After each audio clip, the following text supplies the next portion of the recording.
aussi une conscience. Une voix féminine purement haïtienne qui ne cherche pas à parler, mais à réveiller.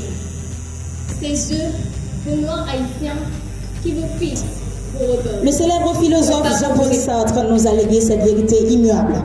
Dans la vie, on ne fait pas ce que l'on veut, mais on est entièrement responsable de ce que l'on est.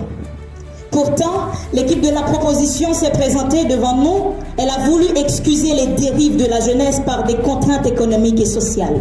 Je suis Alexis Marie-Lisiane Ezerika, première oratrice de l'opposition. Alors, aujourd'hui, mon rôle est double. Premièrement, contester les arguments de l'équipe adverse qui cherche à excuser les actes malveillants de nos jeunes agresseurs. Et deuxièmement, bâtir le fondement même de nos arguments sur la thèse suivante. L'échec social et économique de l'État ne constitue pas la principale cause du recrutement des jeunes par les gangs armés, mais c'est plutôt l'effondrement de la famille. Et premièrement, tout d'abord, je vais réfuter au premier argument présenté par l'équipe adverse. L'oratrice a si bien dit que l'irresponsabilité des institutions étatiques est à la base du déséquilibre social.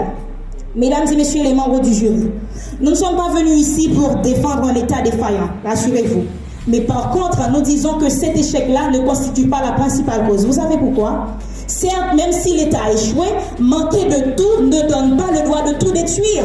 Manquer de tout, manquer d'une situation économique ou sociale ne donne pas le droit de tout détruire. Alors nous refutons cet argument présenté par l'équipe adverse, car notre chère oratrice veut excuser les actes malveillants de la jeunesse, alors que même si l'État ne prend pas ses responsabilités, alors les familles ont aussi des rôles à jouer en transmettant des valeurs morales aux enfants pour qu'ils savent que malgré les échecs économiques et sociaux de l'État haïtien, ils devraient connaître leurs valeurs. Alors, la première oratrice n'a pas présenté d'autres arguments. Alors, Joseph, la deuxième oratrice de mon équipe.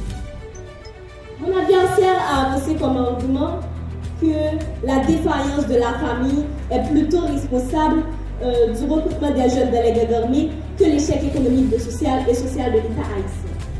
Mais j'ai une question à poser à mon adversaire, mais bien sûr une question rhétorique.